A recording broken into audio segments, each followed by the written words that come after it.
What's going on, everybody? It's 8 p.m. on the East Coast. That means it's time for Proper Royals Live. It's Tuesday night. Hey, we got Chris from EpicStyle LLC will be here tonight out of Missouri. Chris, I'm going to dive into Chris's business model. He's got his hands in a lot of things. Obviously, a reptile breeder, a reptile tied to, but maybe not obvious, but he's definitely a reptile breeder. But one of the intriguing things to me first was everybody that I talked to or that mentioned him just had the highest of praise for the kind of guy that he is and character and all that. And then I start to see, man, he's in Chicago, he's in Texas, he's all over, St. Louis. So he's putting in the work. And then I looked at his website, which is a great website, by the way. You got to go check out his website.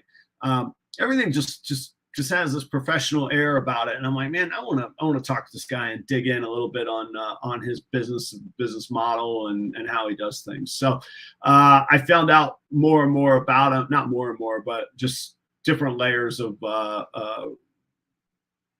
really great sort of praise, especially all going back to kind of his character and the person that he is. So very excited to have Chris from EpicStyle LLC. He'll be on the show here in just a moment. Thank you all in the audience for being here, especially if you're first time viewers. I think I see some new people. RO 5.0, welcome. I haven't seen you before. We got Jesse in the house. What's up, man? I hope you're doing well, brother. And Jason, I'm not sure if I've seen you before, but either way, I'm happy to have you, of course, and happy to have everybody. I know that there's other places you could be, other things you could be doing, but making it live makes it worthwhile. Otherwise, we would just film video clips and put them out there, right? What's going on in the world of Proper Royals? Not to get easy or nostalgic or whatever, but I got thinking, like, every now and again, it just hits me that I just want to say thanks. I'm a thankful guy for the life I'm able to lead right now. And I'm not saying that running a podcast from my garage on Tuesday nights is glamorous, but I will say it's now into April. So I'm nearing 100 days of being fully self-employed, doing things on, I wouldn't say completely my terms. I got customers' terms. I got to keep customers happy. I still got to find work to support my family and whatnot. But the reptile, snakes, ball python community has been a big part of that working, and it's been a big part of my life for a while now. And but especially this year, that's heightened, and it just hit me how thankful and appreciative I am. That might have been heightened by I did my taxes this week with my tax guy, with the professional. I'm not going to handle that stuff without a professional guidance. And you always have that word like, I think it's going to be good. I think I know everything is in order. You never really know until you see the final number at the end. It was very, very good. The proof of concept for the different businesses is there, and I'm just happy and thankful. So thank you all very much for the support. I appreciate it. On YouTube, there's some coming up on 2,400 of you that have supported me by subscribing. So like I said, just want to say thanks, and I don't want to turn this into a goofy nostalgic night, but thank you very, very much. Speaking of YouTube, I'll have a new video out. It'll either be out tonight or in the morning. It's all done. I just gotta put it on there. I'm getting blips on my camera, and I'm not sure why. If that gets annoying, let me know, or if it's we'll see what's going on here. Oh, Jason said you've seen my IG live several times. Well, thanks for being here. Maybe that's like they'll say when you're learning about social media and trying to understand how to leverage different things. You do a great product here, and then people learn about your presence on the platforms. Maybe it's working. New video will be out tonight or tomorrow morning at the latest. I'm not sure which. One of the two. Depends on how late we go tonight and all that other stuff, whatever I feel like doing later.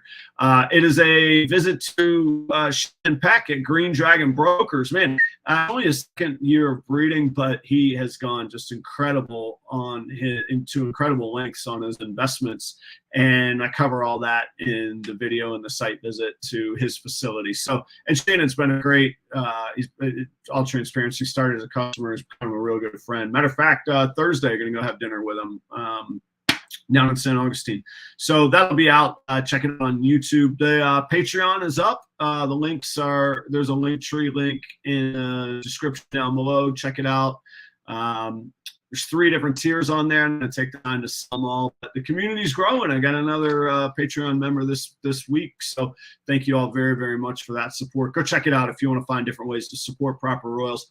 And there's even a tier where I will work with you and work for you, essentially.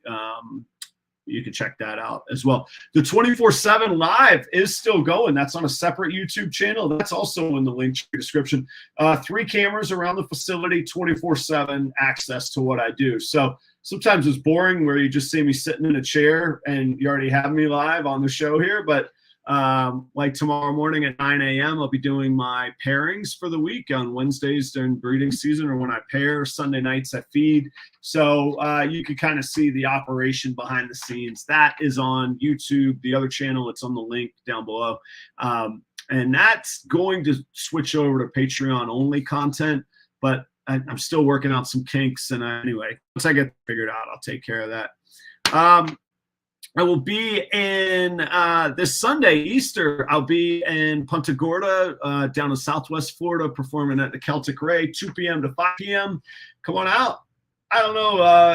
I'm not sure what it says about me if I'm playing gigs at an Irish bar on Easter Sunday, but, you know, if the athlete can have a bar that's open on Easter Sunday and hire me, then who am I to say that I shouldn't be playing? Come on out if you want. There's a slim sliver of a chance I might be playing in Tampa Saturday night. There's a pub that I've been working real hard to get into, and I'm not sure. We're still – time is ticking. I don't think it's going to happen, but we'll see. The following weekend on April 15th, I'll be in Kissimmee at the Repticon 2-day show. I know Snakes for the Memories will be there. I know Christian Collective will be there. I don't know if Jesse, you've ended that show. I can't the audience still.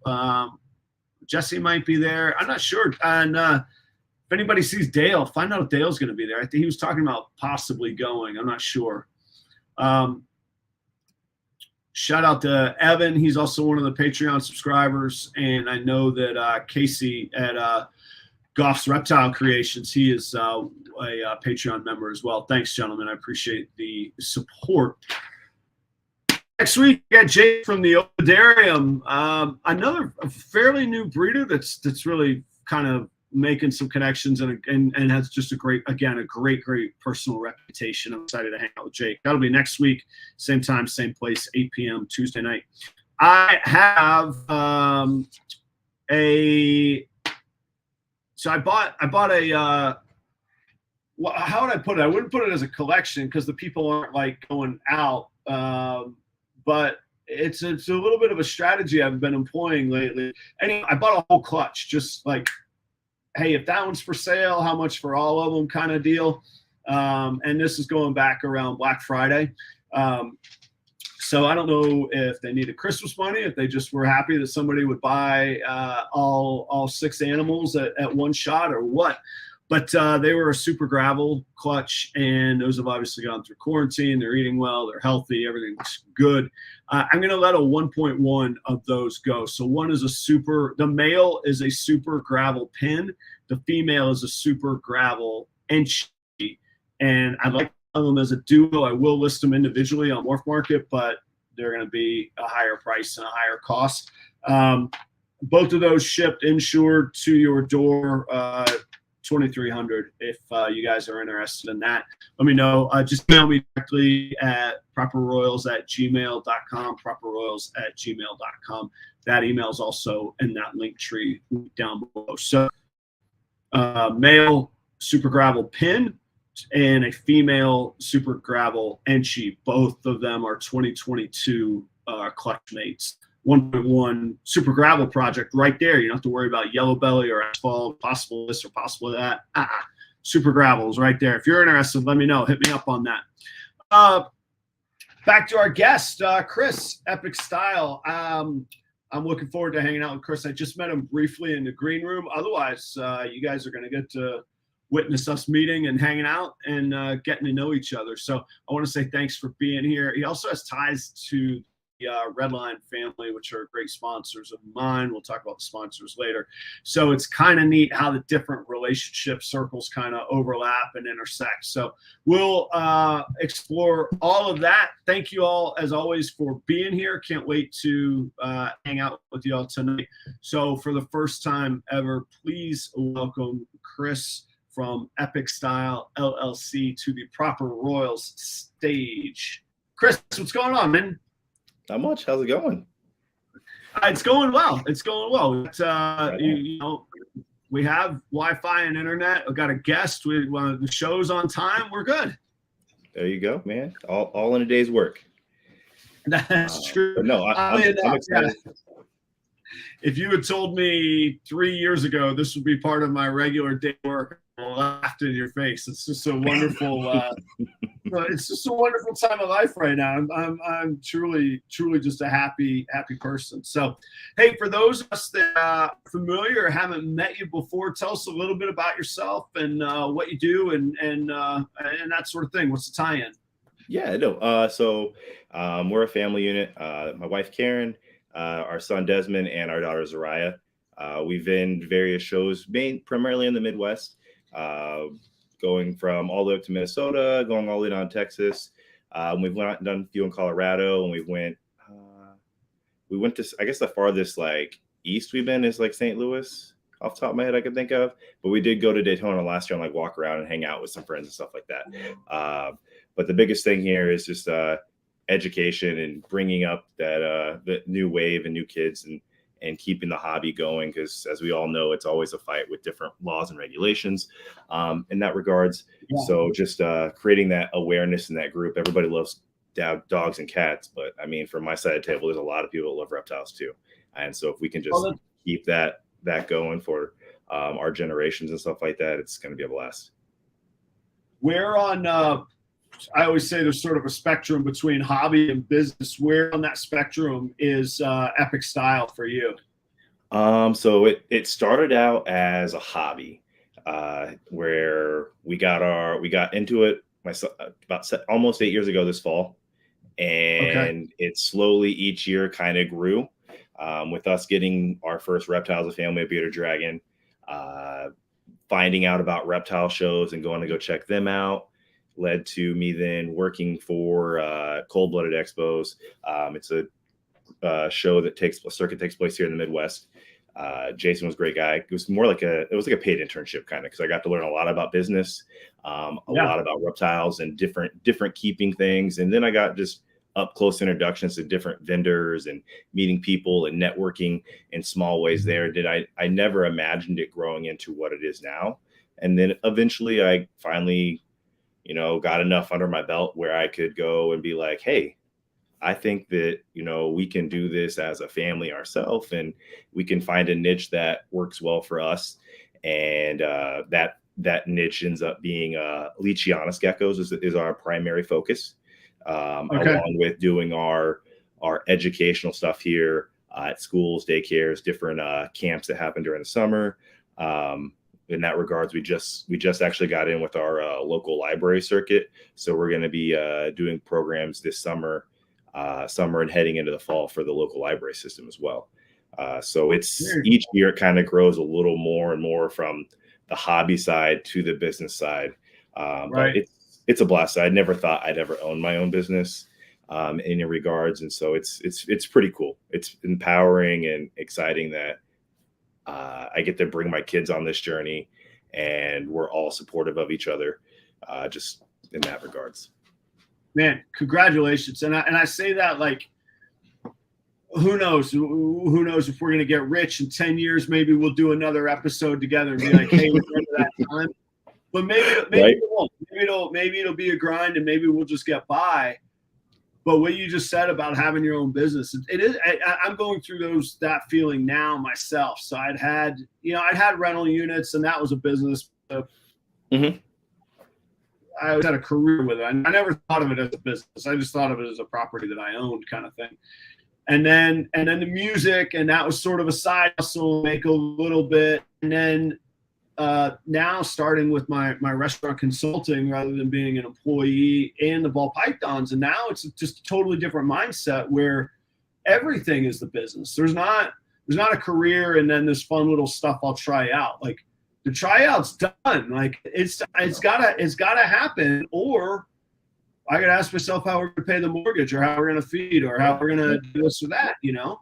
And it's inviting me. Love it. It's been a blast for me as well. So do you have a day job or a separate career, or is this what you focus on full time? So my day job is EpicStyle LLC, but we do homeschool our oldest son, so that takes a little bit of priority there. Want to make sure he's doing all the stuff, getting that stuff taken care of. But for me, my job is, you know, the networking, the putting stuff out there on social media, updating Morph Market, taking care of some animals around the house. Everybody pitches in, but the primary section, I'm leading that front, pushing things for that section there for us. And so it's awesome to have the ability to do that with you know, just how our place in life is, and the wife works her job and stuff like that. But it's still a grind. It's still a hustle. Like we were looking at earlier, and it was like we were debating on doing a show, and we noticed that, oh, that show later in the middle of summer was sold out already. It's a smaller room, and so it fills up quick. And so we were going back and forth and hadn't decided. And that was so it's like changing that gear of like, okay, so I'm not going to be going there. How do I make up for not having that section coming in or whatever? And so so it's always a grind, always something different. And when you get too used to it, you've lost sight of it, because then things change so quick and you're behind. So you're right about that. And something you said made me think too, like, in my opinion, other people disagree, but in my opinion, I'm with you. You have to think about, okay, if you're not going to do that show, there was no guarantee you were going to make money, but you probably had an expectation that you're going to, or else why would you get in the game? And now that's not there. So how are you going to make that up? Because if I am me, but if I'm me, I'm going, I still know I got 80 to 100 animals I got to feed. I still know that I got to keep the lights on. We're going to need, the week-to-week overhead operating costs. And when that stuff gets away, or I hear a lot of people, as soon as like you dive into a business conversation, they go, well, you got to spend money to make money. And I'm like, you do, but you should think about what money you're spending and what money you're going to make, and then decide what money you're going to spend to make money, or what decisions you're going to make. No, and definitely. So I don't hear some of that planning some of the times, Yeah, no, like spend money, make money is said so many times, but it's this, you got to make the right investment when you're spending that money for it to actually do its thing, and take off there for that to be, actually working. Else you're just robbing Peter to pay Paul. And I mean, I've learned from some of those things over the years, but that's always moving forward.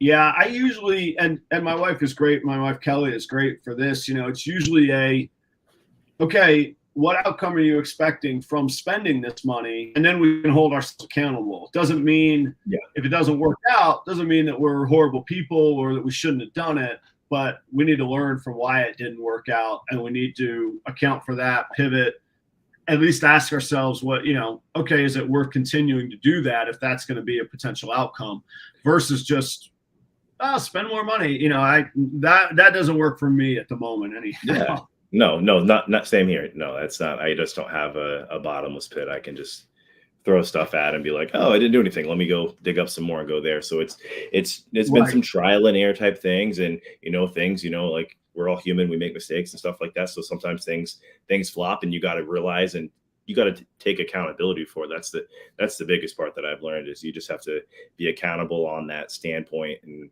was it your fault that this didn't take place, or were there some unknown factors that you weren't too for sure that kind of varied and led down the path of this, that whatever you're getting to wasn't successful at that time? And if it's something that you can fix, then okay, like do it again, but you have to do it 100% and be there for it.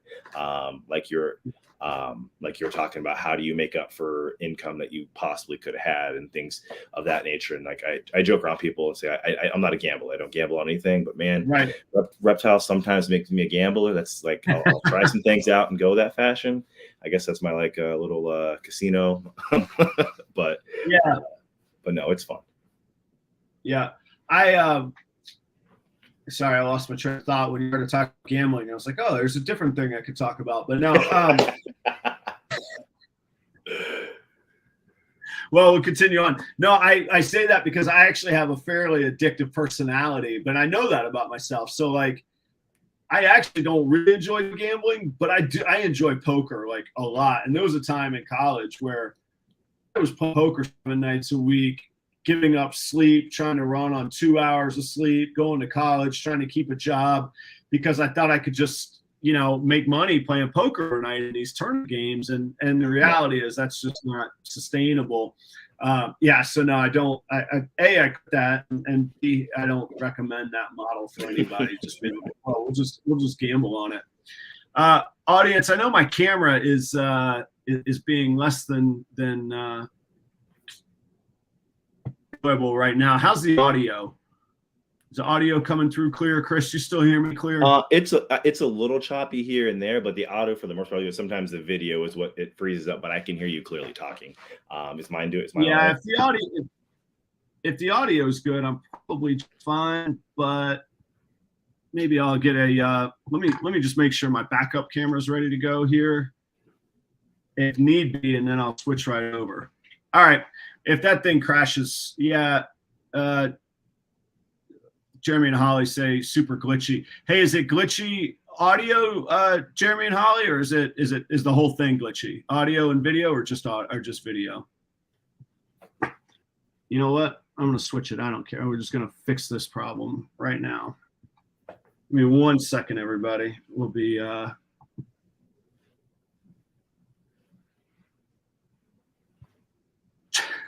chopped like Ted Allen. I don't even know who Ted Allen is, but I don't want to be chopped. Like, oh, I do know who Ted Allen is. That's a chef joke. I gotcha.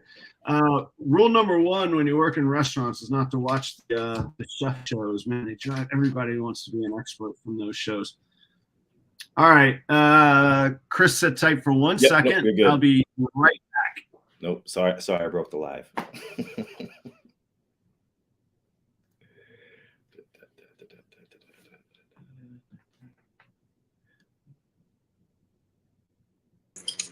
How about this one? Hang on.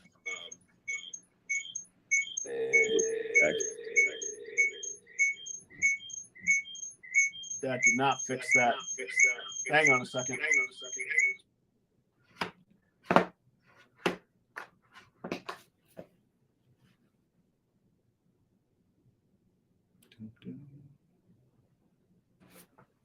How about now? Nope.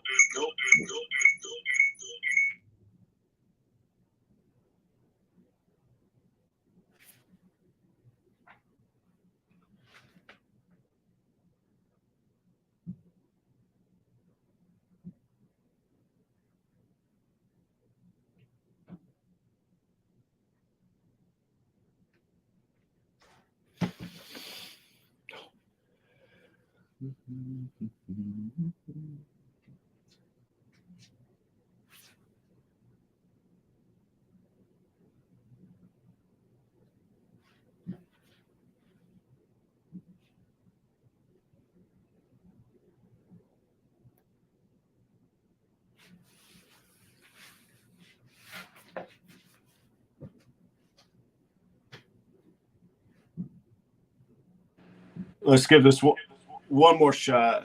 Okay. That sounds better already. Yeah. Any echo on your part? No echo. No echo. No echo. Clear. Video's good.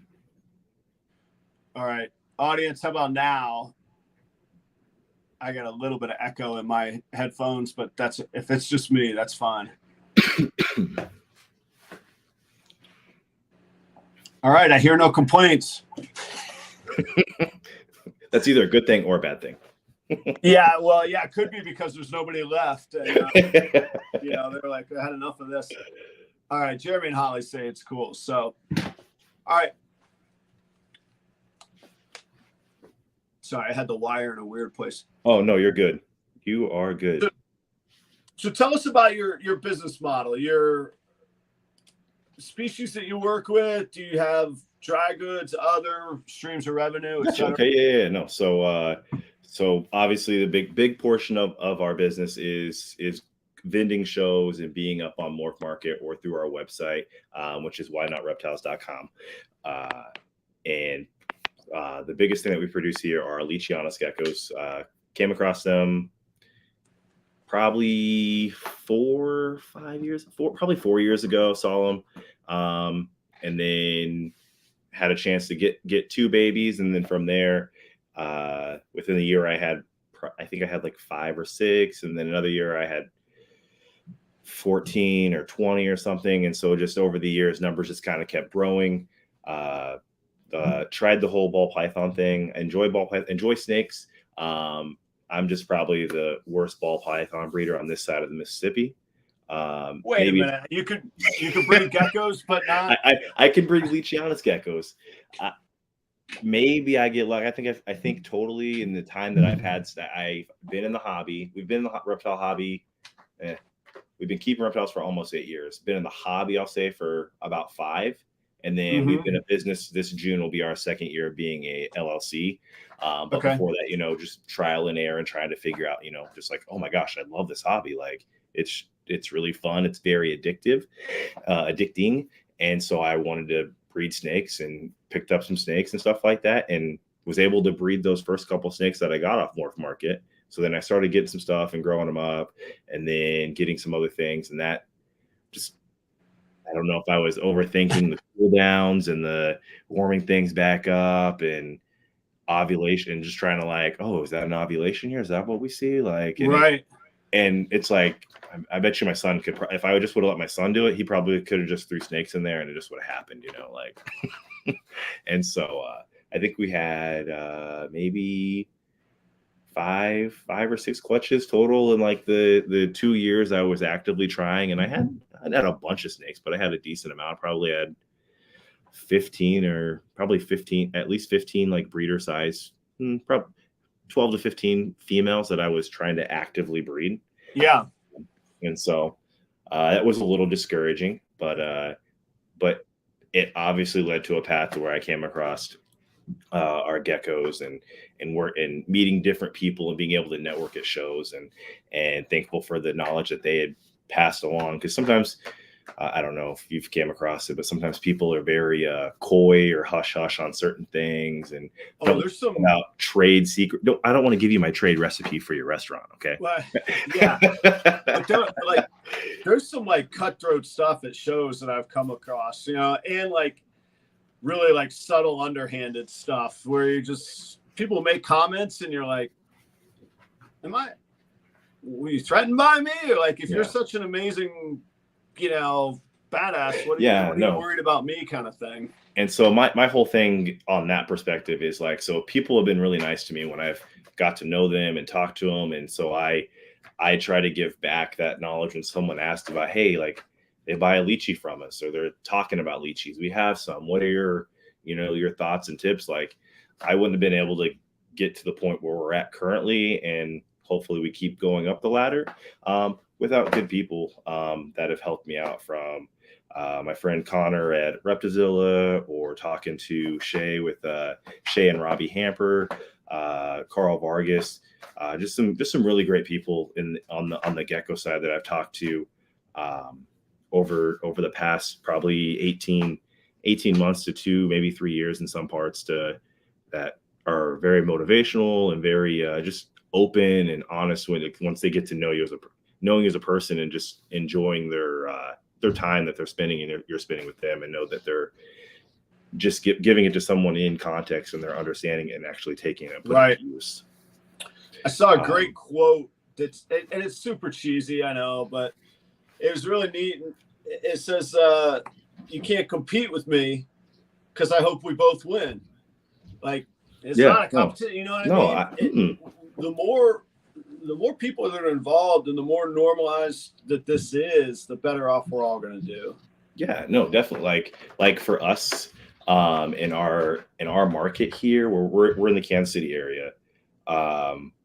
There's a couple people that I know that have lychees in our metro, but nobody off the top of my head that has as many as we have at the moment.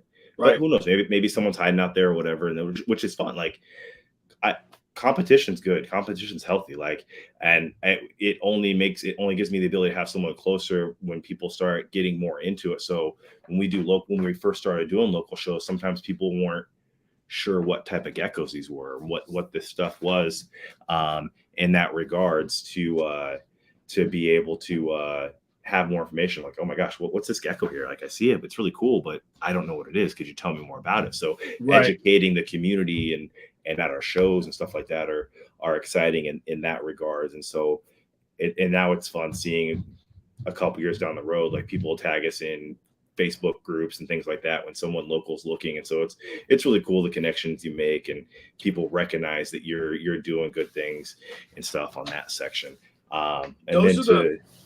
That's the stuff that comes with time too. Yeah. And that doesn't fit into a business model. You don't know when you're suddenly going to be respected, or somebody's going to tag you, or a neat opportunity comes up because they remember you from 6 months ago, you know?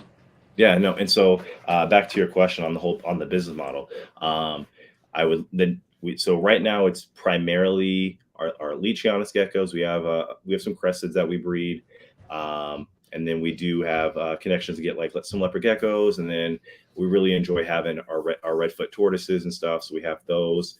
And then I have a small collection of colubrids that we have as well. But we roughly all together, like in our house, because everything currently is out of our house. We probably have 125 reptiles, 100 somewhere in that section. And that ranges from probably 50 or 60, probably 50, 55 lychees, another 10 or so different geckos. We have 6 tegus. We have a black dragon, a melanistic Asian water monitor, a few different tortoises and stuff. So in that regards, that's fun there. But at the show, I'd like to see the next step is like making our own substrate, because I make a substrate already at home for all of our tegus, our monitor, and our geckos, and having that available is something. But then it's just figuring out space and stuff in the vehicle when we go, because usually when we travel to shows, it's all 4 of us. Sometimes, like this last weekend, I went with some friends down to Fort Worth, and we all set up together. So we rode together there. But usually when we're out and going, if you see us at a show, it'll be me and my wife at least, but I'd say 88% of the time it's going to be me and my wife, and our 2 kids are both going to be there hanging out and working the table and stuff like that. To really dive into the logistics. Oh, I can't hear you. Can't hear me. Can you hear me? Can't hear me now. There we go. You can't hear me. I can hear you now. Yes, we're good. I don't know what's going on. Okay.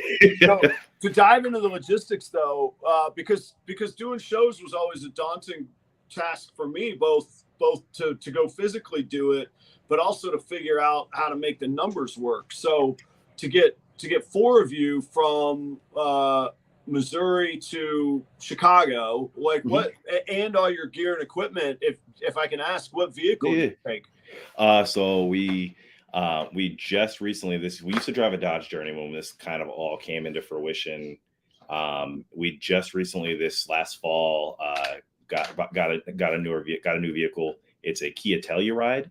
Okay. But I measured out the back of our Dodge Journey with tape measure to see what I was working with it, because we were at the point where I could barely fit. I was right. Hey, this is setting in between a kid here. This is, because usually all of us went on those things. So it was looking around, and I had a friend who had one, so I looked at it and I wasn't too for sure, but it's deceiving in the size that it has, and it fits all of our stuff, and we're able to get suitcases and stuff like that. We did upgrade and put the tow hitch on there with the package and also, so just in case maybe if we expand sooner than we think we will, and we have to maybe get one of those luggage racks for like the back of it to put on there, or if we have to get a smaller trailer or rent a trailer for a weekend or whatnot. So we have the ability now to do that, because our previous vehicle didn't have the hitch on it. So there's options to grow within that vehicle as well. But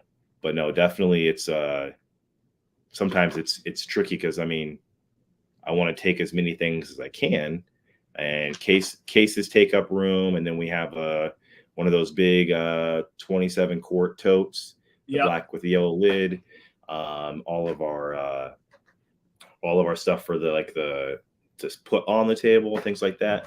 And so it just adds up real quick when we get there. I think I can put 4 ARS cases in there, that big tote, a couple other totes, our reptile boxes. I don't pack any reptiles in the ARS cases because it's just easier for me when we get to a hotel when it's cold for me to grab the reptile box out.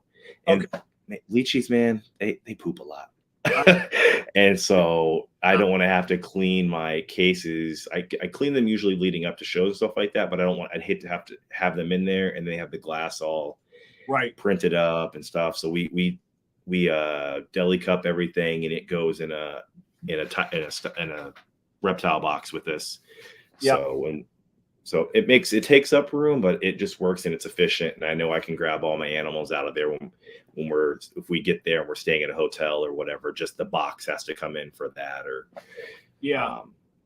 so like just doing some rough math, and I don't want to too much for you, but to travel, to book those tables at the show, hotel for 2 nights, I mean, your number's got to be around 700 before you even take into consideration your time or taking off from other work you could be doing, huh? Right. No. So any show that is under 4 hours, I am not booking a hotel for, unless like I have a couple friends that are going to be there and I'm going to get there in substantial time to hang. Oh, I take that back. There is one show. The show I'm going to next week, I do have a hotel booked and it's like 3 hours away.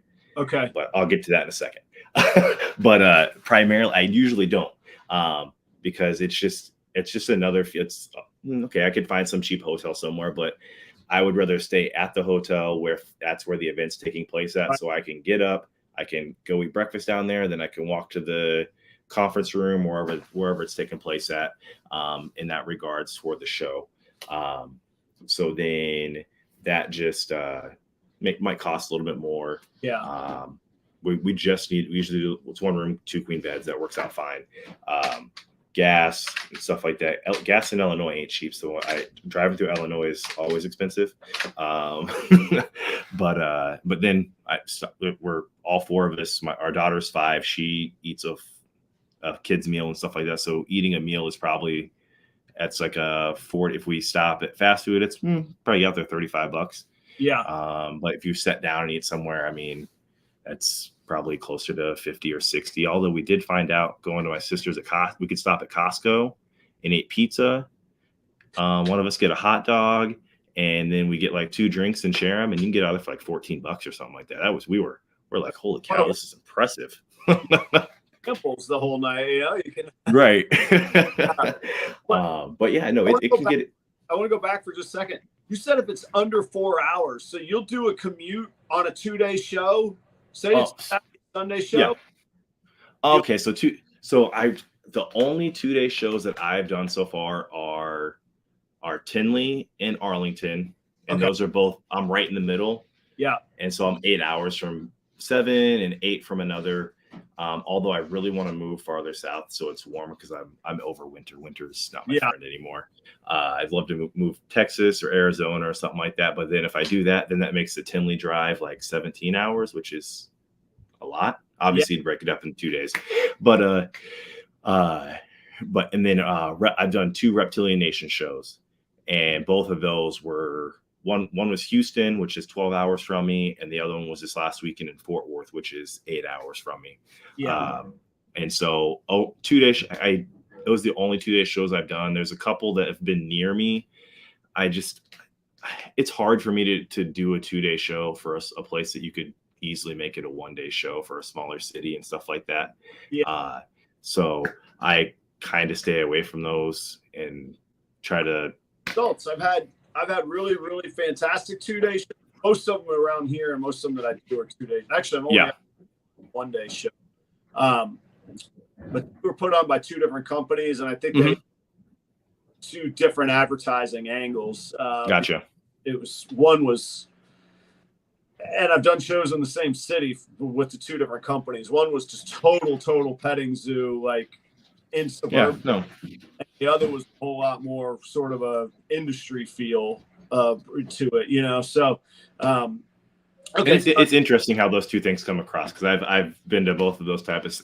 I've had those two type of situations too, where this one's more niche for this side of it, but then this is more niche for this side, and you got to have both to make it work. But like on some of those days when it's just that whole one side, it's like, man, right. like what's different? Same city, same place. Like how does it draw so many different people? Like it's just crazy. Yeah. Now the locations were different. Oh, okay. Group was in suburbia and one was downtown. Like Okay. Downtown in Jacksonville. Just nobody lives down there. It's not that it's a good or bad place. It's just that nobody lives. You got to have a commitment where you're like, all right, I'm planning to go. I'm going to be there. Here's where I'm going to park, all that. Whereas the other show, you could have been like, I'm bored and I got 4 kids. What am I going to do? Oh, they're all under 12 and I can get in for $10. I mean, it was a ton of people. They crushed it on the door, but the sales were nothing, man. Yeah, no, I feel you. No, I feel you. So the one show that I'm doing next weekend, it's a 1-day show. But the thing is we've done it twice and it's been a really great show. It's in Omaha, Nebraska. Okay. It happens twice a year. Unfortunately, we haven't been able to make the fall one because that's the same weekend as Arlington NERBC. Sure. And so it's put on by Glenn Eichel. It's been one of the longer running shows here in the Midwest. And the community that he's grown there is very good. The people that come out and support his show are very knowledgeable, and are excited about show and know a lot about what they're getting to, or looking for something very specific. And the impromptu buying still happens and stuff like that. But then it's a lot of people that are just centrally focused on this hobby. Yeah. But his door for setup opens at 6. I think he moved to 5:30 this year. But usually when I did it the first time, it was at 6 o'clock in the morning. And then at 7 o'clock, you as a customer could buy a VIP ticket. Yes. And you could get in from 7 to 10 o'clock and walk around while people were setting up and stuff like that. So at first, when I first did that one, it was a little intimidating because I was nervous I wasn't going to be able to get stuff out, or maybe I'd make a mistake and put an animal in the wrong spot. Right. And then end up selling something, or have to talk with hey, I put that in the wrong spot. Is there any way we could meet in the middle or something like that, you know? But those people that come in at 7 o'clock, that 7 to 10 section before the general admission is allowed in, those are serious people. Like business, right? Yeah. Like we sold this is the last spring when we sold a lychee at 7:05.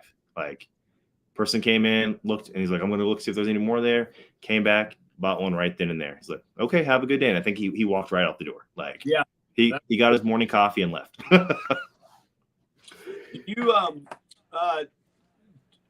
Do you find that dealing in the lychees that there's a lesser audience, so it's harder to attract the buyers? Or do you find that you have less competition because everybody else is, chasing ball python dreams? I say it's probably somewhere in the middle there.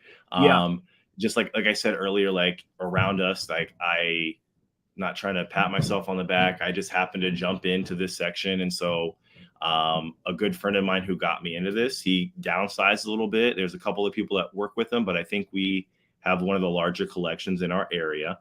And so that really helps out. But when I go to other shows, I have a friend in Minnesota. His name's Bob. He's with JBI Reptiles. That's where I kind of got my obsession with Leachianus geckos after seeing some of his collection and some of his holdbacks and stuff like that. So we do a show up there. We both vend it. We both have good shows and stuff. So like you said earlier, we both want to see each other succeed. Yeah. And so then when I go farther south towards like Texas and shows there's a few. My friend Carl Vargas with South Tex Gex, he's down there.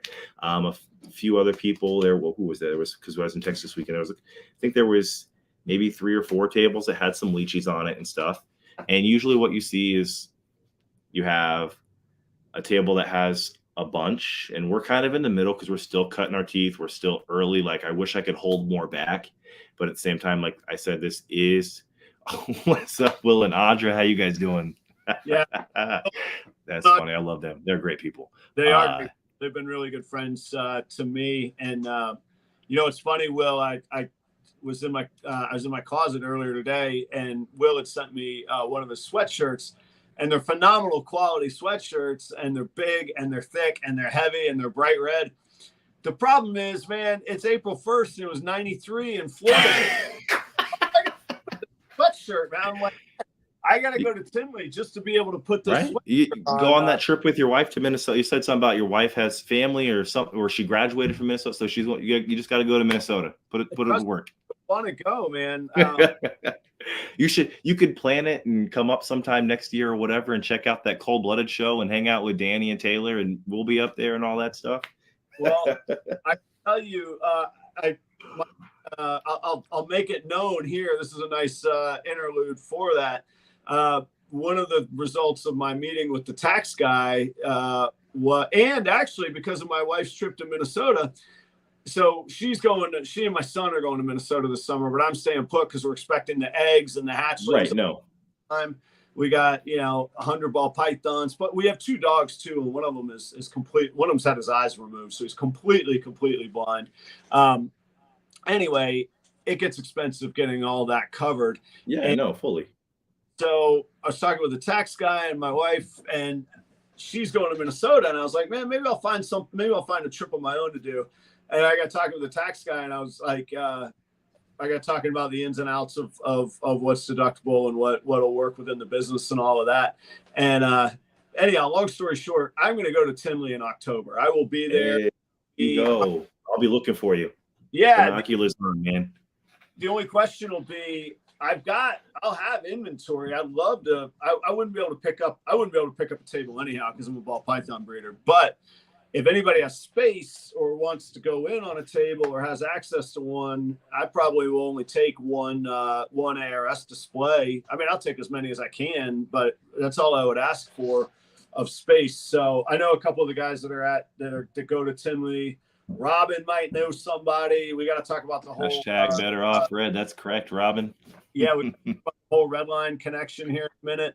So, guys, we have a long time to plan. I'll either fly into Chicago, or if I bring inventory, obviously I'll drive from Florida. So, someone wants to jump in with me, or if I can jump in with you and help with driving, we got 5 months to figure out logistics on this thing. Hey, there you go, man. Shoot your shot and see where it lands, right? Yeah. Well, I put it out there, and yeah. And that kind of ties into our theme too of just kind of doing the work. But it's always been my theme. Like, I want to learn, so who will let me go vend with them? Turns out, Restricted Reptiles was like, you come vend with me anytime. Like, who better could I learn from? So I went to vend with him. Same with Jeremy Bod. He's like, you come down to my facility anytime and learn anything that you want, man. And that's great. And like I said earlier, people like that are the reason, like, how I got to where I'm at and continuing to go. And I'm going to do the best I can to make sure that whether it's you getting it, you want to get into leeches, or somebody else, wants to get into this, or just the industry as what I can see it as, and offer my tips and knowledge and stuff, and make them feel welcomed and appreciated and stuff. So, yeah. I've found great fulfillment in passing that on. I've always loved. So my degree is in history and secondary education. I always thought I'd be a history teacher, and restaurants got a hold of me. But what's your favorite era of history then? What's your? Oh, well, so I love frontiers. I love newly established areas, and that's really vague because everything in history can be a frontier. Yeah. But the American West, and then the boom towns of Latin and South America. So interesting towns I ever studied was the city of Manaus in Brazil. The rubber boom in the early 1900s, when Henry Ford was building his Model Ts and needed huge amounts of rubber for his tires, Manaus, the biggest city in the Western Hemisphere, was that big. And now you don't hear anything about Manaus. It's just a jungle town on the Amazon. But and there's a certain glamour to a lawlessness and to, you know, hard work and gritty. Yeah, no, that's cool.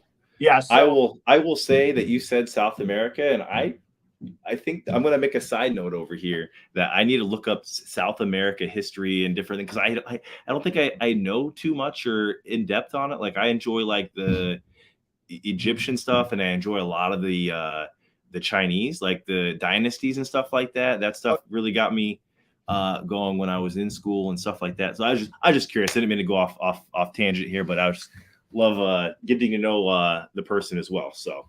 Yeah, well, and it all started. I really started focusing specifically on in American history, the slave trade and the Caribbean, Western Africa, but South America and Latin America were just the biggest part of that. And their cultures assimilated much differently than the American or the North American cultures did. So anyway, very true.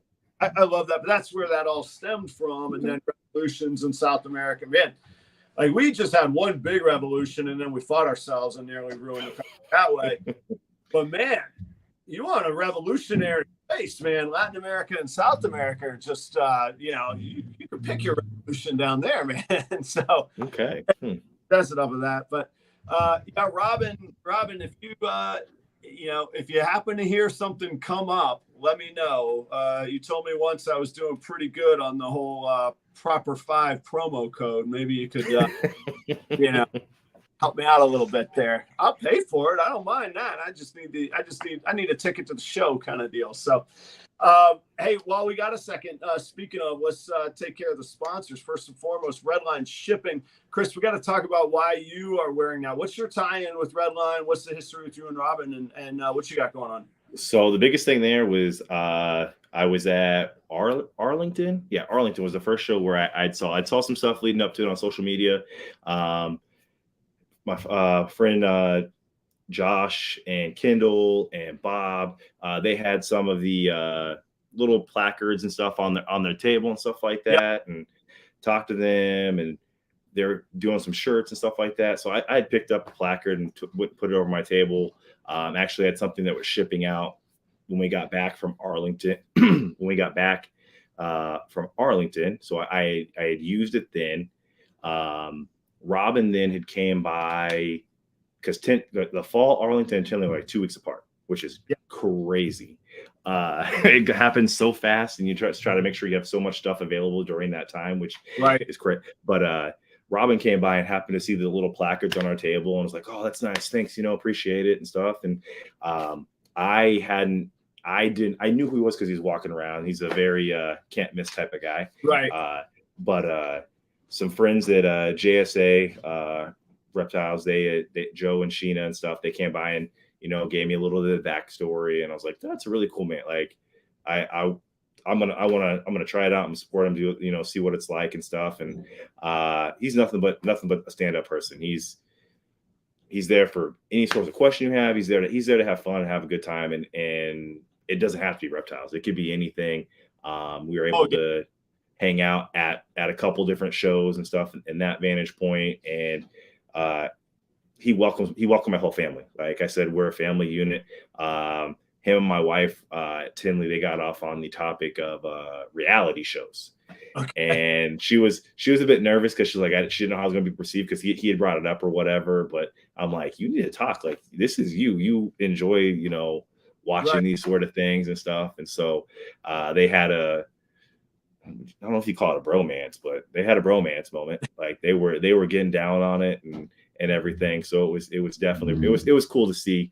And then our son and stuff, like I got my son, one of my back of mine says EpicStyle, and then my son's his name's Desmond, so I put Desmond on the back of his with his favorite number. Very cool. But no, just supporting people that support you, that are good for the industry and good to other people, and just trying to awareness, and people like tagging people and things like that or whatever. Yeah. Like, this is another way that I can support somebody by wearing their stuff. And like, okay, I lost my AirPods in Florida. Okay. When we went to Daytona, I called them. They had them. I went on REDLINE. I made a label, sent it to the lady at the hotel, and she sent my AirPods back. I used REDLINE for it. So anytime I have to ship anything, if it's shipped to a family, I'm just going to go purchase the label on Redline. Yeah. And support Robin and his family and his business in that regards. Slap that label on something and ship it out, and probably throw on some stickers or something like that. But it works the same as FedEx. Why not use somebody I can work? Yeah.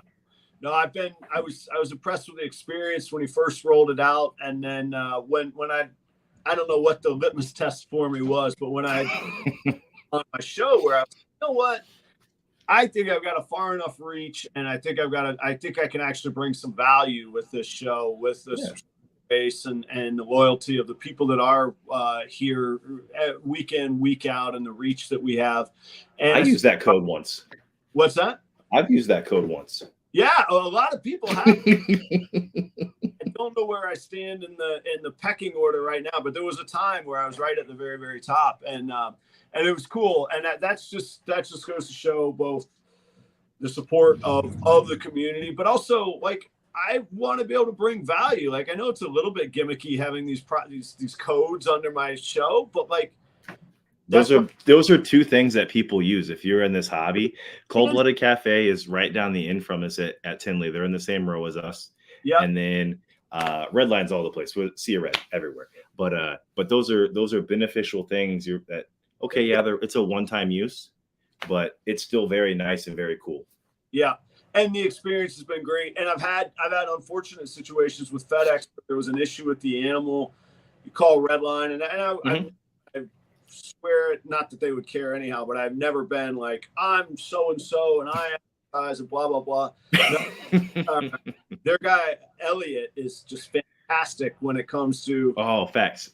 Yes, I'm gonna go figure this out. I'm gonna go find where this animal's at. I'm gonna talk to the person on the ground, and then, like, before you're even like, man, I haven't heard back, maybe I should call him. It's boom, there's a call from Colorado. And it's funny because Elliot's in Pensacola, I think, the Panhandle of Florida. Yeah, no, he is. I just met Elliot at Tinley. So he's great dude, awesome, good energy. Completely see why Robin has him on his team. So there's even been times where I'm like, Elliot, I'm good, man. You don't have to worry about me. And he's like, well, I'm going to call you tomorrow. We're going to figure this out. I'm like, it's figured out. We're good. But he's still going to follow up, man. It's awesome. So is this the part where we send our applications to Rob and we just try to join the Redline team instead? Like, if this doesn't work out? That's right. If this goes belly up. Colorado phone number, and I'm just going to, no. I would love to learn from Rob, and I would work any show or a Redline booth for him at a show just to learn and see the insights. But that's why I work with Redline, their sponsorship. Same with Cold Blooded Cafe. I was a customer of theirs before I ever got into a sponsorship business with them. Right now, you can use the promo code Proper10 and save 10%. And 10% on a frozen thawed rodent order. That's some serious jack right there, guys. So make use of that. BNS Reptilia, that is Chris up in Pennsylvania. And he's got a wide variety of different species of reptiles. That's why it's Reptilia. So he does deal heavily in ball pythons, but also colubrids, Morelia, boas with different geographic localities as well. And just a really great person to do business with. I've been working with him longer than any of the other sponsors, and Chris has never disappointed me from a business standpoint.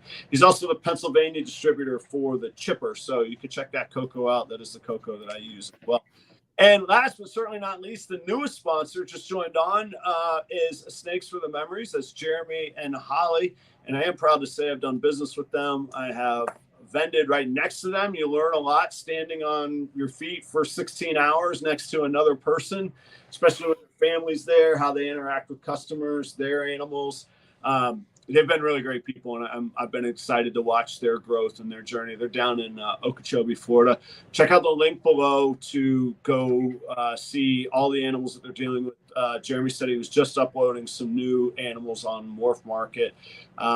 They're worth checking out. They're great people, and they take really good care of their stock. So I'm really glad to be affiliated with them. That's Snakes for the Memories, Jeremy and Holly.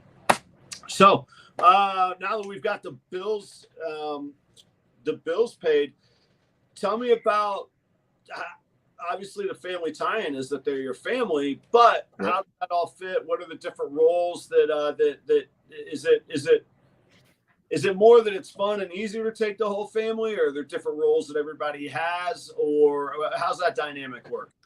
So it's fun. It's something that as we've grown in reptiles, we all kind of grew together in it. Obviously, I'm the only one on the conversation here. My she knows her stuff. She's a little shy, but she gets out there and she works the table, making cells, doing stuff like that, checking animals in the containers, all our cages, getting everything visible, setting up the booth. Asking her, hey, do you think this should be on this side? This should be on this side. Where should we put our banner at? So it's me and her working together, getting this all set up.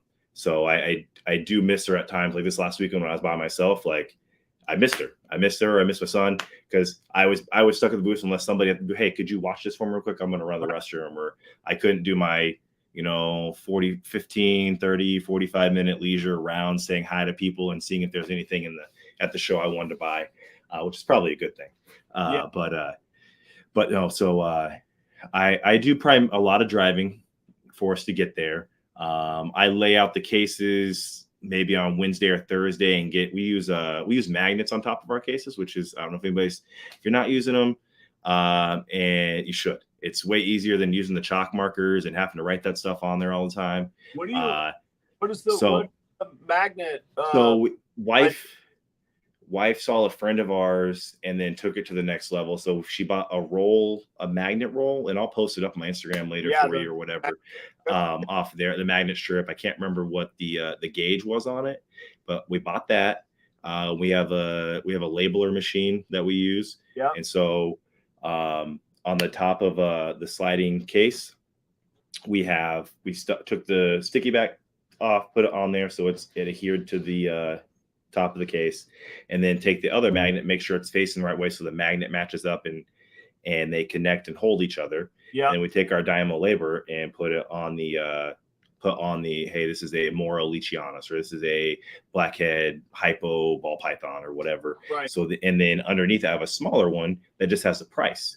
And so all the information about the animals here, what ball python, morph, snake, whatever, and then underneath a smaller one, and then I can take those off and change them with other little magnets I've already made that fit that size. And if I need to change price, I just print out a new label and stick it over. I need to change the name of the reptile, take it out and stick it over. And once it sells, I take the magnet, flip it upside down, and it's all blank, and there's nothing in that case anymore.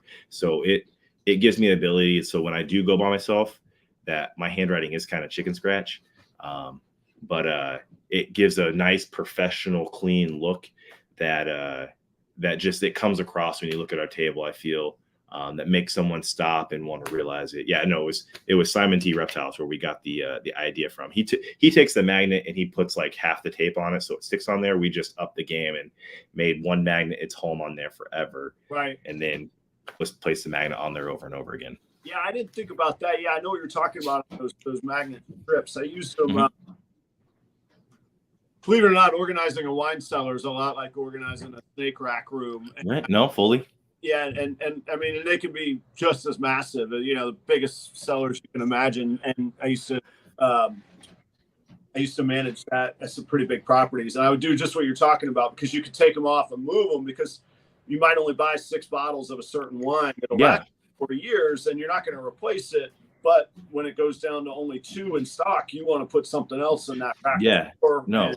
You're constantly shuffling for space. No, definitely. And so that's what my goal is. So I'll get the case all laid out. I'll start cleaning them, wiping all the fingerprints off and stuff like that from the weekend before. Get new sphagnum moss or cork set in there for our geckos. Get new. We have inserts that we put in that show our logo and stuff. So somebody takes a picture, it's like free advertisement. They have a video going through or whatever that just sets on. And so sometimes I'm like, hey, what do you think this should be here? Should this be here? How should we do? We have the cases 5 across in this one, but we have 3. What should I put here? So it kind of just flows together and stuff. Yeah. But then at the show, so then we get to the show, I put the cases up in the order I want them in, and then her and my son and me, we can all get animals out and we all know where they go, instead of when they first started doing shows, it was figuring out that morning, where's this going to go? And is it going to go in this spot in the case or this spot? And then having to go through and write everything down and stuff like that. So it's definitely a game changer and time saver there. Our son, he actually enjoys a lot of art. So he does, we bought him originally like some paint stuff off Amazon and Hobby Lobby and stuff like that for acrylics and oil pastels. So he'll do artwork that he puts on the table for himself and sells it for like $5. And so showing him kind of, he has to use his money to reinvest in himself. And if you want to keep having paintings at the show, you need to make sure we have some money set aside, and we'll take him to the store. We'll look on Amazon and buy different things. It was actually a really cool moment. Lady asked him to do a bearded dragon. So the Kansas City show here is every other month. So she asked him in like January, hey, you have any bearded dragons? Like, no. He's like, could you draw me some? And then, I'll pick them out the next show or whatever. So he did 2 dragons, and he put them underneath the table because he didn't want anyone else to buy them until she got there and stuff. And lo and behold, this lady shows up, and she has this probably 12 by 8 by 12 box full of art stuff for him. And she gives him some oil pastels, some different pins to use for like shading and stuff like that. Right. We see her every time when we're almost every time, I think, at the show. She comes by and says hi, talks to us. Very, very, just another reason why I enjoy this hobby so much. Just somebody we clicked with and we talk to and have conversations and catch up. And then just the fact that she wanted to be super nice and go out and give our son some different art products and stuff like that, so we could try those out was really cool and really, really nice. So he takes care of that part, and he enjoys stocking the table with Pangea or putting stickers out. He's 12 years old, by the way. So then he's working on just engaging people and talking to them and stuff. And I like seeing that, because at his age I wasn't doing anything like this. So him understanding a little bit about the business side of stuff and explaining like small things, like since we homeschool, like I'll explain like cost, or like, hey, we made this order, here's what the order cost us, and here's what this is, things like just things that when he gets older in life, like he's going to be like in game ready for life. Or some classes you take in high school aren't type that, like it's like, oh, we took cooking 1, and maybe I didn't need to make cookies or whatever at that time. But no, he helps out a lot. He's very good with like doing cash transactions. We're still, showing him the square and stuff. And I don't, he did it last week, and I had a brain fart where I was like, yeah, here you go, do a square transaction. And he's like, I've never done one of these. So it's like he's done it, and we've kind of held his hand a little bit. So I made him like poke the things and stuff like that. And I get it. Like, you don't want to make a mistake on that, because that's a little different than swiping someone's card and stuff. But just showing him and just having him have the confidence in himself and just, I don't know, it's just a key part. Like I'm a talker. I'm the person that can lose hours, or I get in trouble for being gone from the table. I'm just going to go to the restroom real quick. I'll be right back. And that turns into me stopping and talking to 4 or 5 different people, depending on what show we're at and stuff. Like, I'll be back in an hour and 45 minutes, I guess. Those connections are important. I mean, that's really, really valuable. Chris, my cell phone is going to die. Nope. So I am going to try switching back over. So 1 second, and I'll be back. It'll still be me. I'll just look a little different. The camera just glitched out again. All right. Well, I got 20% more of the phone, so that's got to be a solid half hour. There we go. Yeah, no. So it's fun. Like, so we all work together. The best part is getting set up and breaking things down and stuff like that. She can run the table. I can go look around. I can run the table. If we both go look around, he sets the table sometimes and stuff like that, and can do some transactions and stuff. So it's very nice having that ability where we all can work together, and it's fun and we enjoy it. I'll say when I just had snakes and I was trying to work that part, wasn't maybe as inclusive, but we weren't vending shows. It was just, I would go clean my snakes and feed snakes. He would come help me out at sometimes. My wife appreciates them and likes them, but she likes them when they're babies. After that, it's not really her thing. Oh, okay. So with our geckos here in our gecko room, we just fed last night. We've grown some more, so we have to figure out how we're going to rearrange it. But usually all three of us, my son, her, and me, go down in there. And we feed geckos, and we can usually knock it out in about 40 minutes or 40 minutes or so. If I was to do it, it'd probably take me an hour and 20 minutes to do it all by myself or whatever. But it's fun. Like she's disappointed if I feed without her, or if I go downstairs and she's like, "Did you start feeding already?" or whatever. So it's cute, and I enjoy it. She likes it, so that makes me want to do it more in that regards. And so it's a motivation and a drive, and she likes it. So it's awesome having someone else that's here, supportive, and in that regards. So I guess saying that, I guess I should do better on the part then where she's like the bookkeeper of it. So I'll get receipts and all that stuff, make sure we're tracking all of our miles and things of that nature. I did say that because she usually goes in the office once a week, but usually she works from home. I did say usually when she goes to the office, I would log on to the computer and enter receipts and stuff like that. Yeah. I don't think I've done that since I said that, so I do need to work on that and make that happen. And she's gonna laugh upstairs because they're watching this upstairs right now. But no, she does a lot of that stuff, which I'm very grateful for, and finishing that stuff up and making sure things are on track in that section for us being a legitimate business and tracking our means of income and stuff there. So, yeah.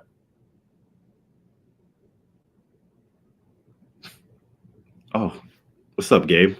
That's cool. One of my friends from college, he hopped on, so I just saw him in the chat, so I just had to say hi. Oh, I can't hear you. There we go. Sorry. Let's try this again. And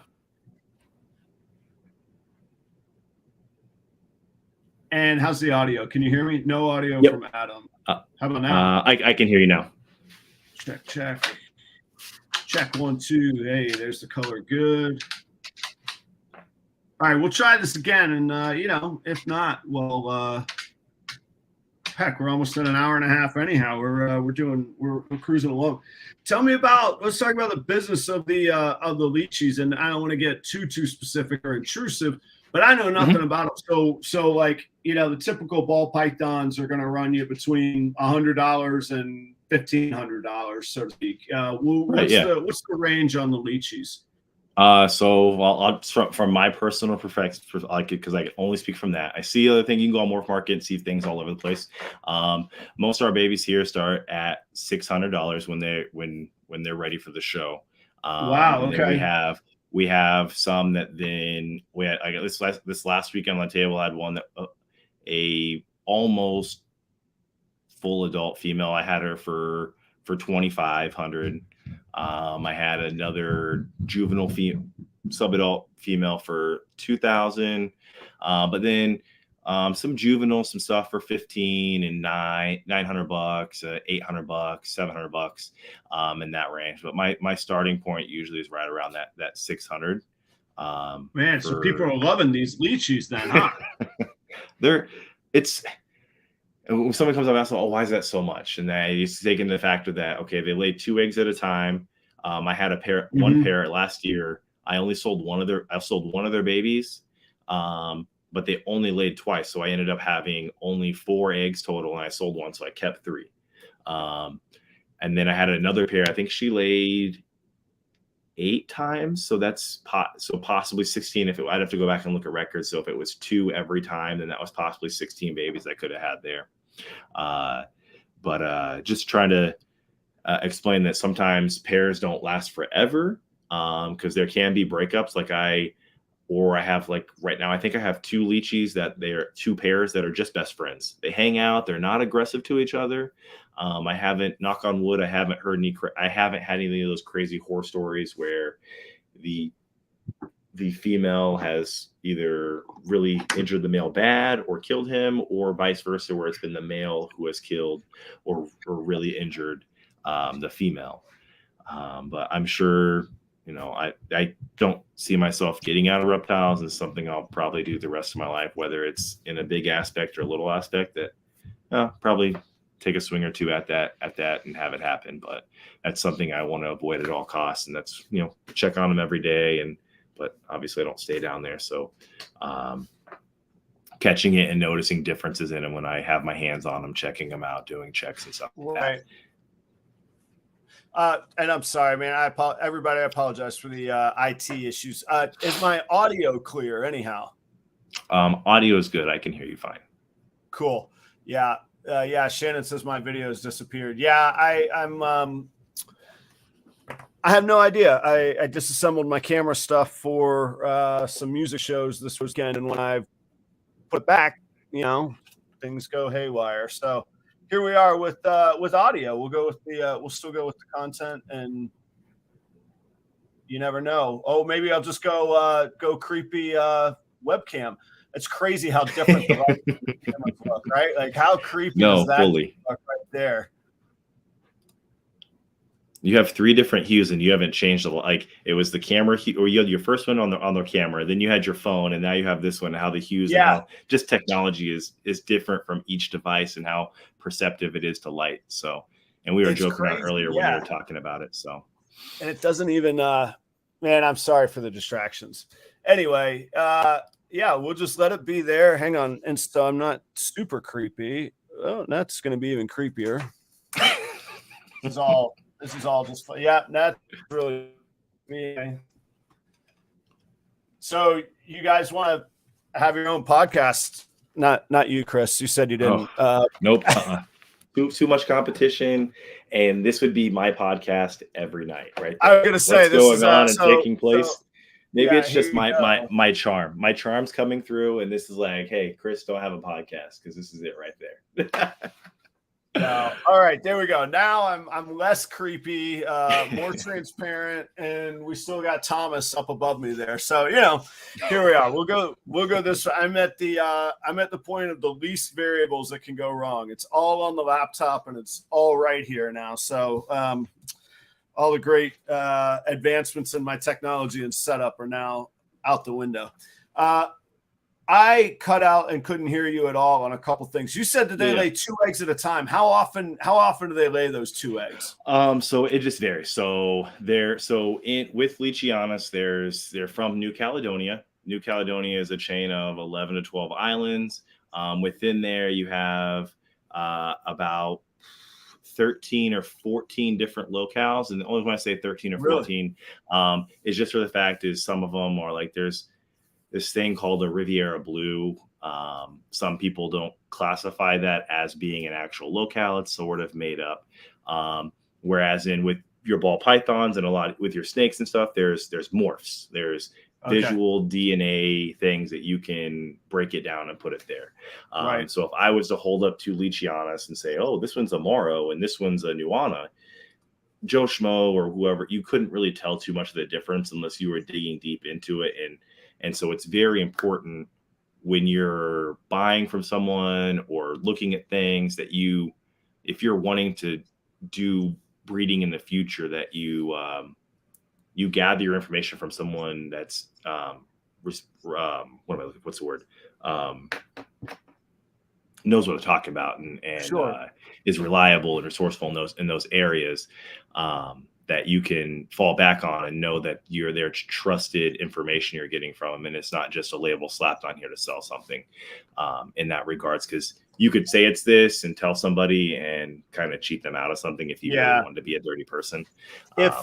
Is there a concern of the localities getting because I'm assuming they're compatible, they're the same species? Yeah, no, compatible. So I have stuff that's mixed, that's crossed. And so when that takes place, it's just important that you are transparent and you let it know, because the reason some are crossed is that's where you sometimes get that iteration of color.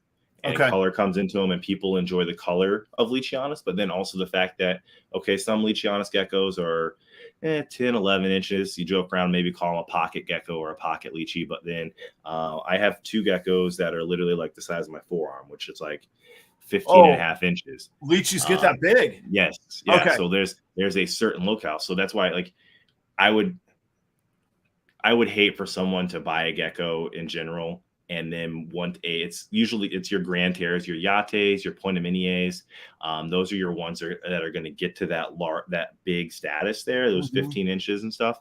I would hate for somebody to buy a gecko thinking that's what they were buying, because that gecko, a yate baby, when you're looking at tables at like Tinley or something like that, those range from 26 to like 2,600 to like 3,500 bucks. So that's a chunk of change. Right.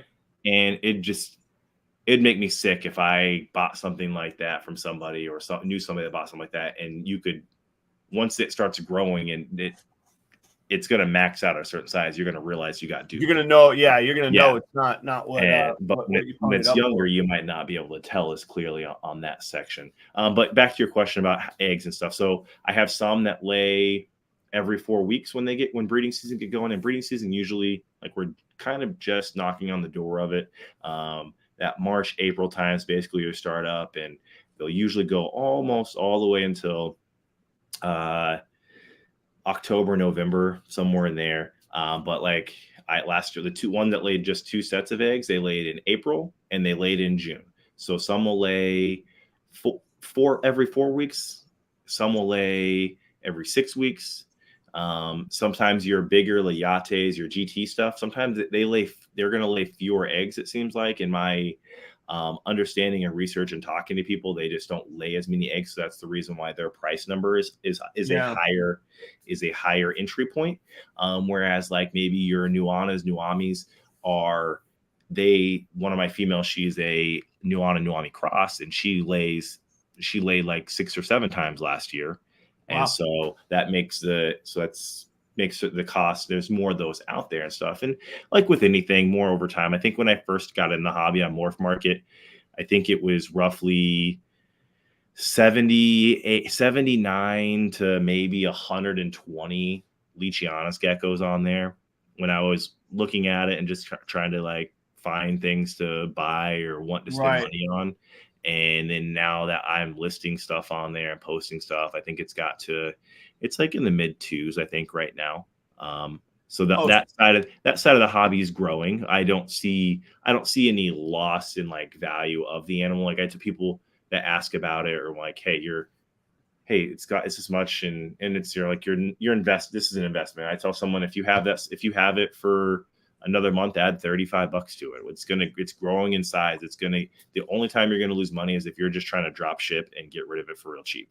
Yeah. Because if you buy, hey Joe, hey Sheena, over at JSA, thanks for jumping on.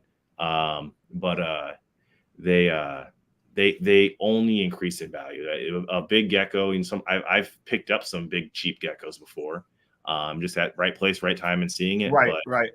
But normally you could buy a $600 gecko from me, and then in a year you could turn around and sell it for $1,000, $1,200 or something like that, and you've made money. And it eats Pangea. You're not feeding rats. You're not, just very simple, very easy in that regards to take care of and work with them.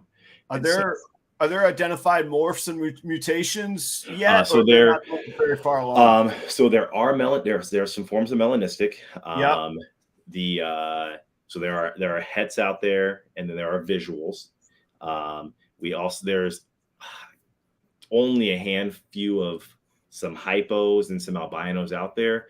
I don't know how many are stateside. I know there are a few that are across the pond over in like China and stuff like that. Yeah. So it's super early on with leeches then. Yeah. Huh? So there's just, because they roughly the mid 80s, early 90s is when they started, bringing them over, bringing them over, things like that. I've even heard stories of that. There's some of those original geckos that they brought over are actually still alive in captivity. That makes them like 40 years old practically. Right. That's pretty cool, because everybody asks, well, how long is this going to live for? Right. And so it's like, okay, I tell people, hey, you should get 20 years out. Like 20 years should be no problem if things in the wild are living for longer and stuff like that. So it's a fun doorstep to be on. The two big things I say that are your melanistic is really cool. There's a couple different lines of them out there that have been going. Shane at Lychee Garden. Let's see, there's raspberries, there's mulberries, just a couple different ones out there, kind of like your oh my gosh, the different Exantic lines that run through your ball pythons here. Gotcha. And so pick one that stands out to you. I haven't came across one that I'm ready to batten the hatches down on. Right. It's a raspberry, which looks really nice. It's real dark, has red bars. I think the cheapest baby I've seen is like 7,000 for it. Yeah. That's a big well out of my pocket. Yeah. And then but all things in due time. I mean, I remember when I first bought ball pythons, I was like, I was talking to Kelly and my wife, and I was like, babe, there's ball pythons out there for like $1,000. And I was like, and then of course I didn't realize there was ball pythons out there for $25,000 and $30,000. And I was like, unless it's a guitar, I don't see myself paying $1,000 for anything. And now it's like, why would I mess with anything, sort of sub that level, know? So perspective changes. It does, and resources change, and confidence in what you can do with those resources changes as well. Nope, definitely. Like I was like, people that are either already in the hobby or like bringing people in like that know somewhat about them and stuff. They want something that's really bright colored, or they want something that has the size to it. Yeah, and so I have some nice color pieces. I have a few gecko. I have one, like I said, I have 2 geckos that are like 15 inches and some good size, but their crosses are not, they're not pure or anything like that. Yeah. So I'm working on trying to secure some yates. Like I alluded to earlier, yates sell for a nice price point. They take about 4 to 5 years to grow up is the thing. So it's better to start that journey earlier than later. Yeah. You start to see that context clarifies the price. Of course, you get people, why is that ball python $2,000? Well, right. It took me 7 generations to figure out how to make that kind of thing. No, fully. And not me, because I've only been at this 3 years. So, but 5 years is a long time. That is a long. I mean, what was it? Chris Eaton kind of had a famous quote over the past couple of months where he's ranting that most people don't know how long 2 years is. Man, 5 years is. I mean, that's a career for a lot of people. 5 years. If I put that in perspective for myself, I said, okay, I've been keeping reptiles for almost 8, but I've been into reptiles for about 6. That'd be almost my into reptiles life, or I'd be my daughter. My daughter's 5 right now. That'd be my daughter's whole life right now. So I should have bought 2 yates when she was born, and they would have been ready to breed right now. And then by the time she's 10, you could see if there was actually a head that one of them got from the mom. Right. Man, it's 2 decades proven recessives with them. Right. Huh? No, it's fun and fascinating, and I think there's only more to kind of discover and unlock with that. Well, and there has to be, right? I mean, I don't know. Yeah. I understand ball python genetics. I don't understand in nature in general how common these variations and mutations are. So I suspect ball pythons are a little higher rate than normal because I think they're actually regarded as one of the most widely variable looking animals in nature altogether. Yeah, but there's a wide swath from the 5 or 6 or 7 morphs you've described to 200. Oh, there's you can take a few scrolls on Morph Market and not get to the bottom, and you take 1 scroll and it's like you're done. Yeah, you're right. There's got to be a ton to unlock there, and there's got to be a ton of recessive stuff that may never get discovered just because of how long it would take to prove it and to discover it. And sometimes, like I've seen things where people have the 2 like I had a friend who had 2. I don't remember the locale of them, but he had 2 animals and getting babies from them every year. Well, he sold that pair. He had eggs in the incubator from him. He sold that pair, and one of the babies came out of this egg was jet white. Like, really? Yeah. And he he'd had that pair for quite some time. Yeah. And hadn't seen any like that happen. So he's like, crap, that sucks. I sold them. Yeah. So one or both, no, both would have had to have some recessive trait. Yeah. No, fully. Like, and so that was like, wow, that sucks. But that's super crazy and super cool that you have that though. That's where you call the people you just sold it to and say, look, here's what one of them just popped out. We at least need to partner on breeding or I'll double your money back or something. Right. You know? No, you got to grow it up and figure out and try work and just work the line and just bring new knowledge and information into the game. And that's what, like when we do our educational presentations and stuff, sometimes we end up at parties just because it's the kid that enjoys it, or and usually it's the adults or one of the parents isn't too big on, or somebody at the party isn't too big. And I joke around and say I call the morphs of the genetic part. I just call them paint jobs. It's easier for the younger kids to kind of check out and understand. Yeah. And that's one of the parts that drew me into it was that, man, like, you may not like a snake, but maybe you see a blue-eyed leucistic, or you see a palmetto corn, or something that. Or my friend Simon T, he works with he likes that bright orange pied look and stuff. So he works with a bunch of sugars. He works with your orange dream and things in that section. And his table pops with that color. And so you might not like a snake, but I think you could probably go to a lot of people and show them a bunch of different looking snakes and different genetics with them that they're like, wow, I didn't know you could make a snake that color. That's not for me, but that's really cool, you know? Yeah, that happens a lot. I'll get people to say, well, what species are these? And I'm like, well, they're all ball pythons. Yeah. Like, no. Like what? Like this can't be the same species as that. And I'm like, actually, it is. We like look around the room. Us humans do it too. We got some different looks to us. So I was like, that's the exact same thing. And they're like, just like you said, they're like, I didn't know you could just make snakes like that. And I'm like, well, I don't just make them, but yeah, we do make them. And that's how that works. It's fun. When you said that about your buddy had the pair of lychees that popped out an unexpected baby and sold it, it reminded me of an experience that I had. And again, we've talked some about, you know, just working and making relationships and that kind of thing. So I bought this female, she was the first like female that I bought when I was like, all right, I want to breed ball pythons. And so of course, what do? I go find the cheapest adult female I could. Right. And this was in the middle of the pandemic. So I buy a big pastel female, proven breeder. Yeah. Great. What in retrospect, what in the world am I ever going to do with a female pastel, right? And if you get another pastel, you can make super pastels. Yeah, exactly. Right. Yeah, I'll be really in the game then. But I did it, and actually it was like a really fair price for what adult females were going for in the pandemic. Because those were insane. The price on breeder females during the pandemic, were insane. You try to sell that for now, people look at you and laugh. Well, I got that one for $300. So I mean, I was like walking on sunshine. I was like, perfect. This is great.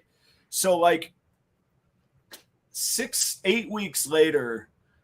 And the guy hadn't checked to see if I got her. He hadn't checked if I was happy with her. Did she arrive safely? None of that. Nothing at all. Yeah. 6-8 weeks later, out of the blue, he calls me, no explanation. He goes, hey, I'll buy that female back from you. And I was like, that's odd. Yeah. And I was really disappointed too. The box just stunk horribly, like smoke, like cigarette smoke. And I don't care if people smoke, but like, don't do it around the animals. And especially you don't want that to be like the lasting impression of no, you don't want that to be the confetti that comes with the box. And it was. And kind of like you said, you were just hadn't reached out to check if the animal made it. No. Just small things that that we've had those experiences that I try to make sure when we do business with customers, that I tell them, hey, I don't care what the question is, what you have, reach out. I don't mind. It's you're buying a warranty through, like you buy a car, you're going to call and ask, you have this, you're going to call and ask, you're not bugging me. This is my job. Like I'm here for you.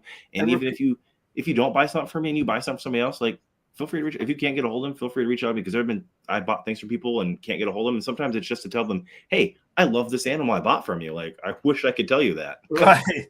Well, and repeat customers are the best and all that. But so I was like, what's this guy cooking up? I was like, no, thanks. I'm I'm really excited to breed her, and she's mine kind of deal. And I knew I'd gotten a good price in the pandemic, but I was like, something's up with this guy. So I go look on his Facebook page, and he posts, man, I thought I was going to make het clowns this season, and it turned out I made half the clutch came out kryptons. So she's het cryptic as well. Oh. But he wasn't even straight up. He was just trying to be underhanded. And like, in my opinion, he wasn't taking very good care of his animals. He doesn't have good customer relationship management. Yeah. I'm like, I'm not selling you that snake back, and I'm not working with you on a breed. Like if it was a really good friend, I'd be like, dude, yeah, that's amazing. Let's work together. Like you kind of hooked me up on the price. Let me help you out on the future stuff. But I'm like, I don't deal with that guy anymore. Yeah, there could have been a totally different way to have that happen, where maybe something could have fruitioned out of that, and just a few small sections of things that could have made that go completely different than it went. So. Right. And I even was like, what's up? What happened? And he's like, I just want her back. And I was like, something ain't adding up here. He's like lying to me. And whereas I'm like, 2 years or so, I bought this. Actually, I got a buddy, Mark at 403 Fun. I was like, I called him one. I was like, hey, that mom proved. Actually, it was a banana, so hypo is really hard for me to see in banana.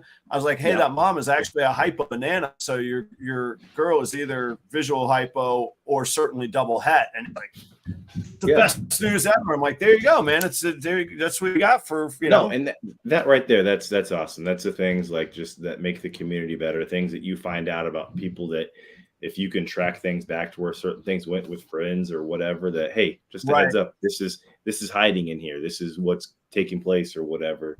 Because then that allows me or whoever to then, I need to change my plans and do a little bit something different here. Exactly. Saves time, increases return, all of that stuff as fast as possible. I won't say the last topic because who knows what we stumble on. You said something earlier that caught my attention, that you want to, or you have already created your own substrate and you're looking for a way to market that. What's that going to look like? What's that production going to look like? What do you envision for that? That's a load of, I don't, it's just, I have a way and it works out really well. It'd be me right now putting it together. So buying some bag sealer type stuff, I'd probably double bag it. I just need to figure out what the like laws and regulations are for like having bagged items. Like if, scale, if I have to get a scale certified and weighing things. So I'll make sure I'm selling what I'm selling at the right weight and I'm not cheating anybody out of any product and stuff. Sure. So I'm sure there's some things that I would need to check into there. But the mix and stuff like that, I think it's very easy. It's something that somebody could pick up my table instead of me telling them, hey, go buy this, this, and this, do this to it. Where it becomes a one-stop shop. The person is already buying the Gecko from you or buying something from you. I'm sure they're going to want to buy this and support you more. Or in return, the flip side of it, why we kind of started selling Pangea was the fact that, okay, someone bought a Gecko from us. Not every show that person's going to buy a Gecko from. What are other things on that we could have on our table to add value for people that do want to support our brand and our family and things like that, that you could come buy cups, shirts, the Pangea or whatever, to then, I need to get Gecko. I'm gonna go get it from Chris. I bought a Gecko from him last night, or did this from him, whatever. Or, I really talked to Chris. I'm not into Gecko, or I'm not into this or whatever. I'm gonna go pick up this t-shirt from him, or I'm gonna pick up this mug or whatever. And just small things like that, it means a lot and it's cool. So I appreciate the people that support us on our journey, and the people I've came across, and just whether that's you're physically buying stuff or just talking or sharing things. There's so many ways we can support each other. So I did you'll wonder where I'm going with this, but this is something that rings in my mind, and it ties back to what you're saying. I did a winemaking internship in 2011 out in Napa, California. And I was there for 4 weeks during harvest and making wine with a world-class winemaker. And I was way out of my league. Like basically, he basically was like, look, I can't pay you, but we did a great event at your place. And if you want to get out here and take a leave, it's on you. You're going to be mopping floors and sweeping, and you can learn what you want to learn. And I was like, I'll be there. He's like, what? And I was like, yeah, I'll be there. He's like, all right. And after about the fourth day of mopping and sweeping, down over here and kind of took me under his wing. I was asking him one day, I said, hey, John, what do you look back on? What would you should you have done different species of grapes, or should you have done this differently, or what would you do differently? Mm-hmm. And this quote, that was 2011. So 12 years ago, this quote's been knocking around in my brain. He goes, Adam, if I had it to do all over again, I'd let everybody else make the wine, and I'd sell the barrels, I'd sell the tools, I'd sell the wires, I'd sell the yeast. And I was like, what are you talking about? You don't get like the passion and the glory. He's like, man, the passion and the glory is you guys selling it and idolizing what you see in your mind. He goes, I wouldn't have to worry about if it was a good vintage or a bad vintage. I wouldn't have to worry about ratings. I wouldn't have to worry about what some snob in a bow tie like you are going to tell me about the quality of my wine when I'm the one that made it. And he just rants on.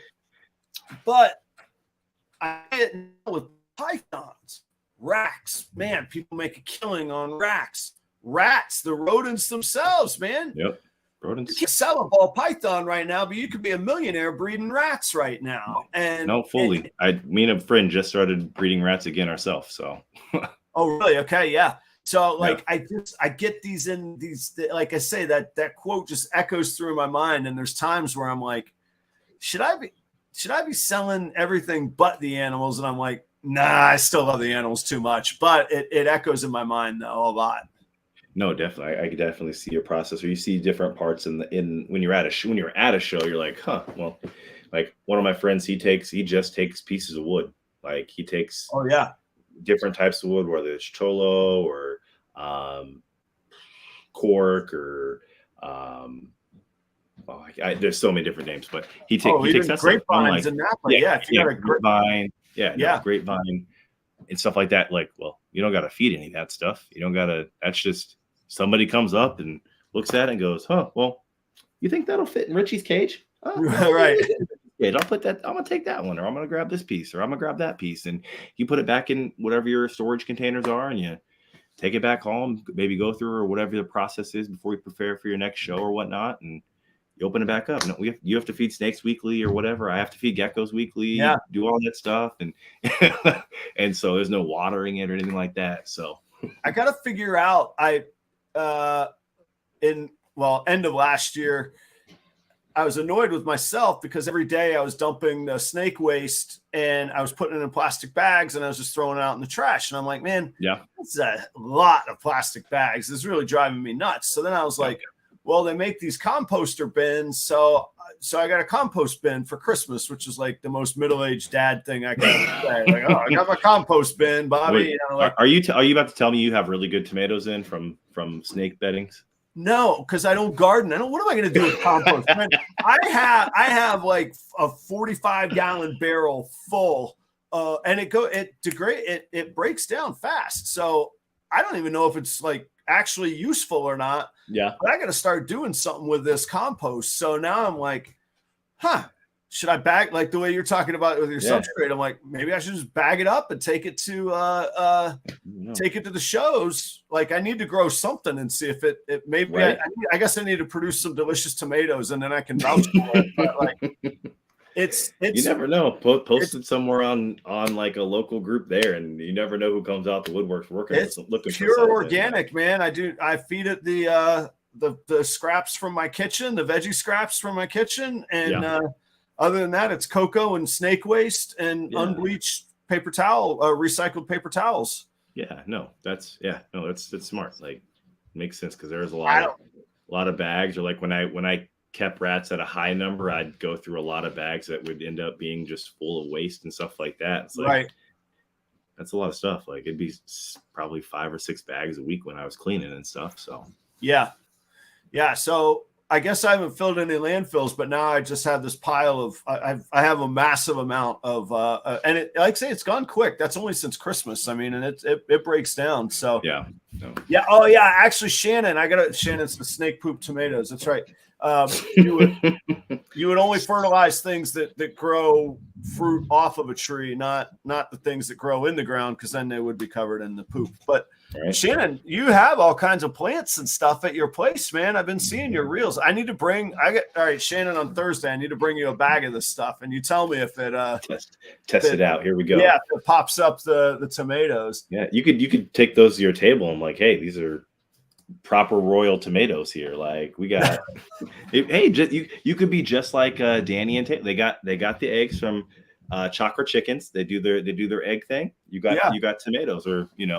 I've been trying for 30 years to get out of restaurants, man. I'm this close. I'm not getting back to I got all the food sales I can stand for.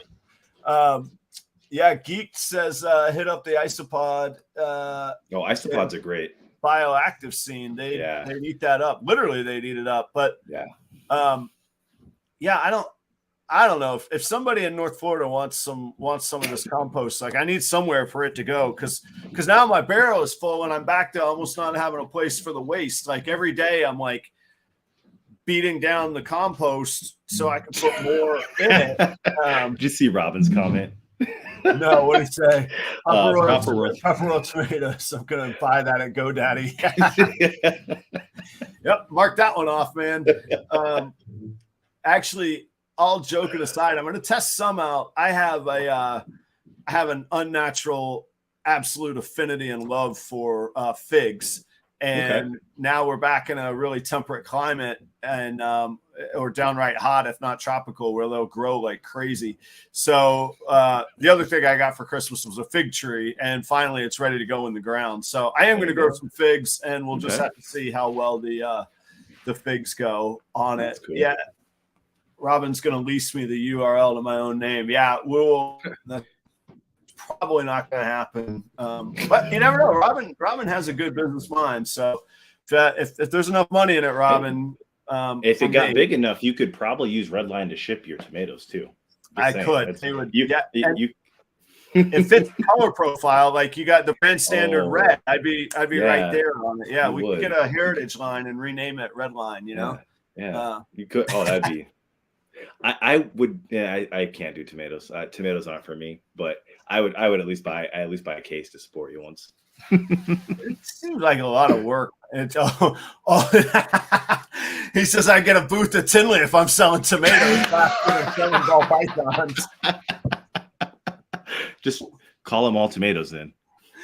That's right. Oh yeah, that's true. Yeah, it's a nickname for Proper Royals tomatoes. You don't call your snakes tomatoes. That's smart right there. Green line shipping. I like that. That's staying ahead of the curve there. Jeremy, what's up? I hope you're well tonight, man. You probably weren't here. I'm definitely going to go to Tinley in October. If you need I know that you already got your logistics figured out usually on your previous trips, but if you need a driver, I'll trade you driving for like one little space of ARS display at your tables. I might just want to drive and come hang out with you, so I don't have to buy a plane ticket too. But we can work all that out. But anyhow, I will be there. Chris, where can people check you out? Where are you going to be vending next, and where can they find you on the internet? The next place for vending will be next weekend in Omaha, Nebraska at the Nebraska Reptile Breeders Expo. Cool. It's in La Vista. Then let's see. Let's fast forward a little bit. Jump into May. Will be our local Kansas City Expo here in Overland Park, Kansas.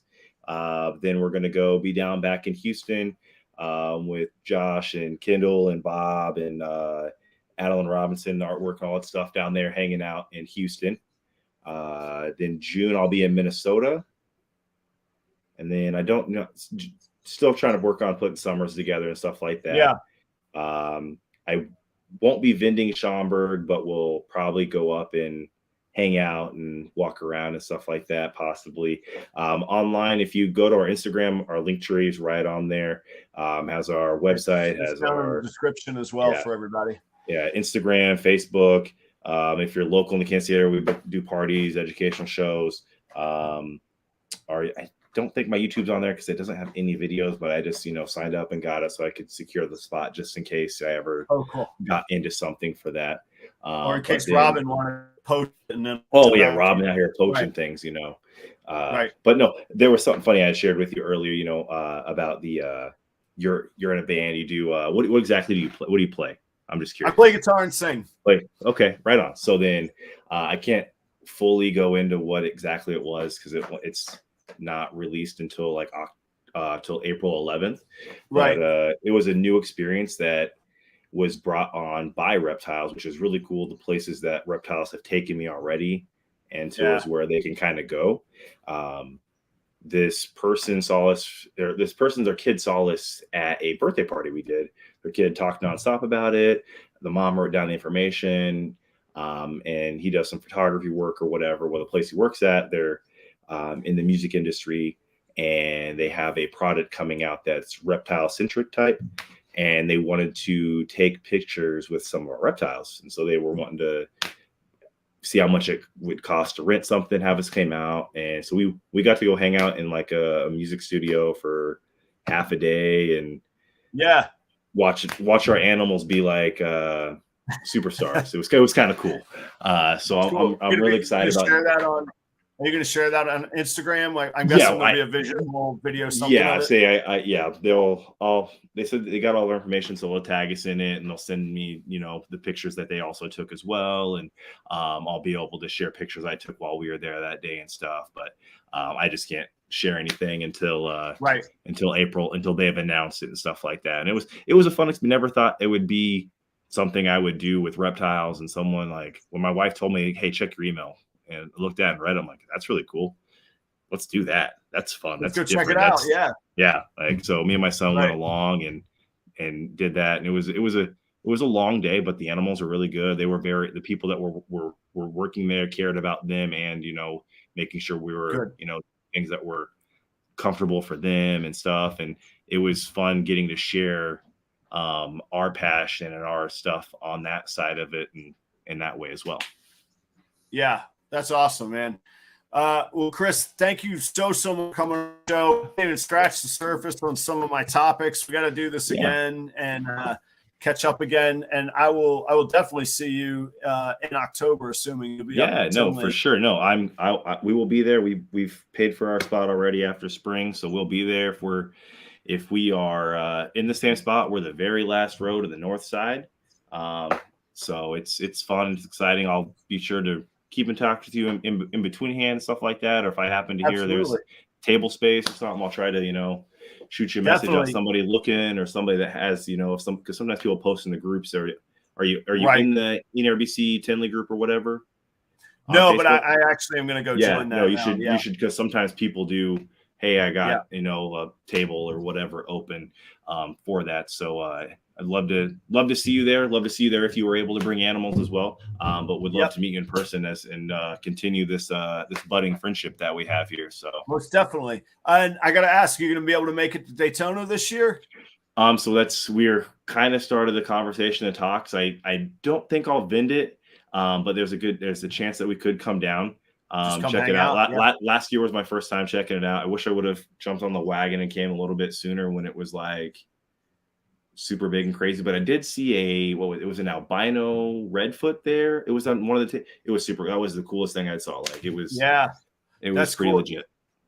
Yeah, I feel bad that I missed you. I didn't see you. I probably did see you. I didn't connect with you last year. I say like when I was walking around, I had the big poofy. It's all braided. My wife did it, but some of my friends are upset that my hair is all tamed down because usually I like a big. I saw it in the picture. What I see. So I'm gonna bring that back out for a few shows and be my untamed main self, but. Redline says we need a Tinley dinner. Yeah, Robin, that'd be a blast, and I would be hugely appreciative of hanging out and dining with you and having your time. But of any town we could go find some killer food in. I got some hookups and I got some chef connections in Chicago too. But even if it's just wings and beer, or if we, however crazy high end we want to go, we can do that too. But yeah, I'd love to do that. That'd be awesome. And we could do this all night. No, you're good, man. I will say thanks to everybody. I got Jake from the Ophidarium next week, and then JSA was in the audience earlier. I don't know if they still are. They'll be on in 2 weeks. Solid. Sweet. 3 weeks. Yeah. And then in May, Arjen Reptiles, Robbie Jensen will be on, and then the Gray family will be on. So I've got some cool shows coming up. This weekend I'll be at the Celtic Gray. Hashtag bring back the fro. But yeah, exactly, dude. Yeah, I'm going too bald. I used to actually, I have to dig out a picture. I had very long hair and I put it in braids once. And then when I took it out until I washed it and conditioned it, it was that huge fro too. That's funny. That's funny. Here's my wife chiming in. She says no fro. She wants me to cut it. So no, don't cut it. Yeah, at least like keep it. Yeah, don't cut it, man. It doesn't come back, man. Right. No, I'm starting to get some miles up here, so it's definitely a thing. But no, thank you for your time, and it's very new member of your audience and your page and stuff like that. But I loved your show when you had Danny and Taylor on, and you're an awesome guy. So I can't wait to watch your growth and just chat back and forth, and wish you nothing but the best. And can't wait to meet in person and chop it up and show you some cool leechies, man. Likewise. Yeah, I got to learn about these geckos, man. So I really, really appreciate it. This is one of my favorite things in this whole industry is just getting to know people. And thanks for your patience in the audience, patience on the audio visual. I'll get it all sorted out. I get back to the usual quality that everybody is expecting. But at the end of the day, I always say it's about the content and the people that are on it, and how we convey it matters less. So, Chris, thank you so much. I wish you the best day. Stay safe out on those roads, man. You travel a lot, so take care. I appreciate it. Thank you. Yeah, absolutely, my pleasure. Stick around for just a second after the show ends. Yep. Everybody, we'll see y'all next time. Thanks for joining. I don't even know where my camera is. There it is. We'll see y'all next time. Bam. See ya.